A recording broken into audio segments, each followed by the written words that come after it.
Hi guys, good morning. Now moving on to the next question. Int main function 1 f1, right? So we are calling the function f1. So this one is nothing but the value of your count, right? So we enter inside this function. First we are printing this count. So 1 gets printed. After that we are checking that if 1 less than 3, which is true. So if it is true, then what is happening? F. And again one more function. Okay, great question. And count plus the value of count is 1. So I am simply mentioning here 1 plus post है तो बाद में increment होगा, अभी तो होगा ही, तो यहाँ पे फंक्शन 1 ही आएगा, ठीक है। और इसके बाद फाइनली एक यहाँ पे रिटर्न काउंट, ठीक है। कोई दिक्कत? सबसे पहले काउंट की वैल्यू प्रिंट हुई, मैंने फिर चेक किया 1 लेस देन 3, अगर ये कंडीशन ट्रू है तो मैंने ये स्टेटमेंट इवैल्यूएट करी, इवैल्यूएट होने के बाद रिटर्न काउंट ये लिखा। अब यहाँ पे दोबारा f1 प्लस 1 ही है। अब यार ये देखो, ये काउंट प्लस प्लस है, बहुत इंपॉर्टेंट कंसेप्ट। अगर ये काउंट प्लस प्लस है, प्लस प्लस काउंट तो है नहीं, अगर ये प्लस प्लस काउंट होता तो यहाँ पे फंक्शन में यहाँ पे 2 आता, और ये काउंट प्लस प्लस तो फंक्शन में यहाँ पे क्या है 1। तो फिर से मैं f1 लेके ही एंटर हुआ और मैंने क्या प्रिंट कराया, पहले 1 प्रिंट कराया, काउंट की वैल्यू दोबारा यहाँ पे क्या इनिशियलाइज हो गई, 1 ही हो गई। तो इसके बाद मैंने दोबारा चेक किया, if 1 लेस देन 3 है, कंडीशन ट्रू, फिर से इस फंक्शन में गया, मैंने लिखा function again count plus plus, तो वो 1 ही रहेगा। इसके बाद यहाँ पे रिटर्न काउंट। तो मेरे को ये बताओ यार, तो फिर तो ये जो f1 आ रहा है because of this post increment, जब जब ये फंक्शन कॉल होगा हर बार इस काउंट की वैल्यू क्या होगी 1, बिकॉज ये प्री इंक्रीमेंट नहीं है, पोस्ट इंक्रीमेंट है, तो बार बार 1 ही जाएगा। तो इसका आंसर क्या आएगा, ये भी 1 प्रिंट करेगा, तो ये चलता ही रहेगा। तो इसका आंसर आएगा बेसिकली 1 प्रिंट करेगा, इनफाइनाइट होगा या क्या होगा।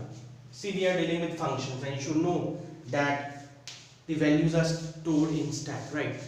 तो इंटीरियर के अगर जहाँ पे साइज 4 बाइट है, बहुत बड़ी रेंज है, ठीक है। तो ये प्रिंट करता रहेगा, पर एक टाइम ऐसा आएगा जब आपके स्टैक की साइज है ना फुल हो जाएगी, और जब स्टैक की साइज फुल हो जाएगी वो स्टैक ओवरफ्लो करेगा, तो काफी टाइम के बाद वो आपको एक रन टाइम एरर शो कर देगा। आफ्टर प्रिंटिंग 1, बहुत बार प्रिंट करने के बाद आपकी शो करेगा run time error stack overflow.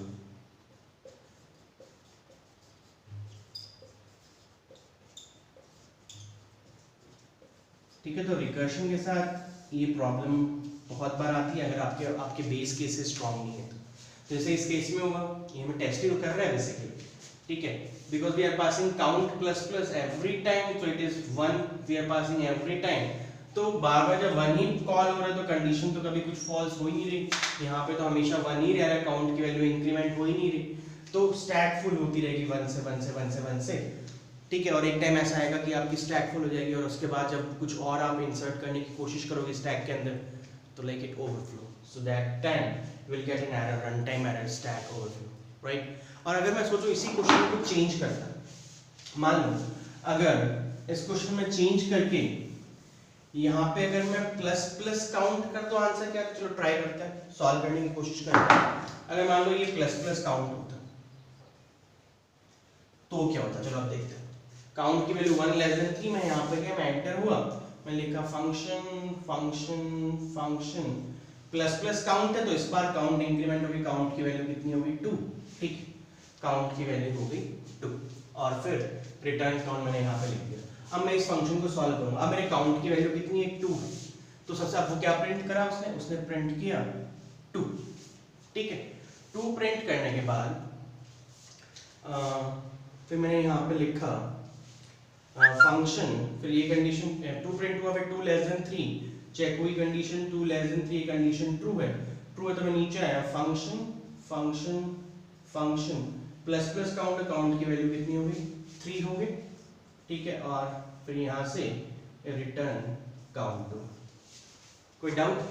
Okay fine. Now जब ये फंक्शन 3 कॉल होगा, ठीक है, तो इसने क्या प्रिंट किया, इसने प्रिंट किया सबसे पहले 3 प्रिंट किया, ध्यान से देखना गाइस, 3 प्रिंट किया, फिर if 3 लेस देन 3 आपकी कंडीशन क्या हो गई, फॉल्स हो गई, तो ये स्टेटमेंट इवैल्यूएट नहीं हुई, ये स्टेटमेंट इवैल्यूएट, तो रिटर्न क्या हुआ, काउंट रिटर्न, यानी क्या रिटर्न हुआ, रिटर्न 3 हुआ।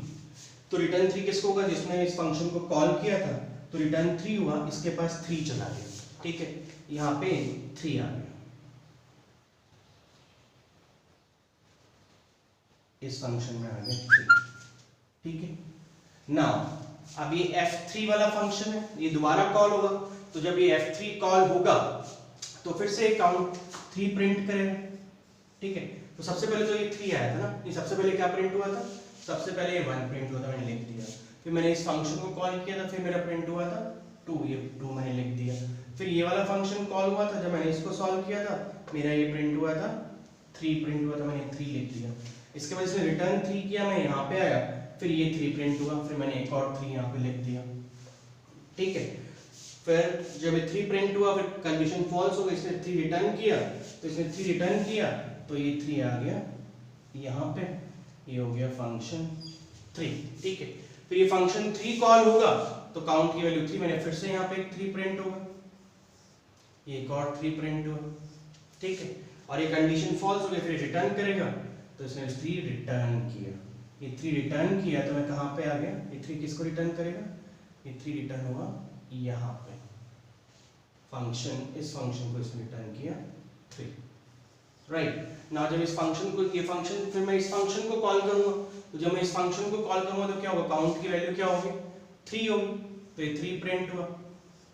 ठीक है, फिर ये कंडीशन क्या हो गई, ये कंडीशन हो गई आपकी फॉल्स, तो रिटर्न काउंट हुआ, काउंट कितना रिटर्न हुआ 3, फिर इसने 3 रिटर्न किया, तो फिर ये 3 रिटर्न होके ये वैल्यू यहाँ पे आ गई, ये वैल्यू हो गई फंक्शन 3। फिर मैंने इस फंक्शन को कॉल किया, फिर से मेरा 3 प्रिंट हुआ। ठीक है, फिर जब दोबारा मेरा 3 प्रिंट हुआ, उसके बाद फिर से रिटर्न काउंट हुआ, जब रिटर्न काउंट हुआ तो यहाँ पे फिर से वैल्यू कितनी आ गई, रिटर्न काउंट, रिटर्न किया इसने 3, तो उस फंक्शन के पास चला गया 3। ठीक है, कहीं और प्रिंट तो नहीं करा ना मैं। तो इसका आंसर क्या है, देखो जब इस फंक्शन ने 3 रिटर्न किया, तो जिस फंक्शन ने कॉल किया है उसके पास जाएगा, तो इस फंक्शन ने कॉल किया तो उसके पास गया 3, फिर उसको प्रिंट कराना, तो चेक करना, इसका आंसर आना चाहिए 1 2 3 3 3 3। ठीक है, प्रीटी इंपॉर्टेंट है।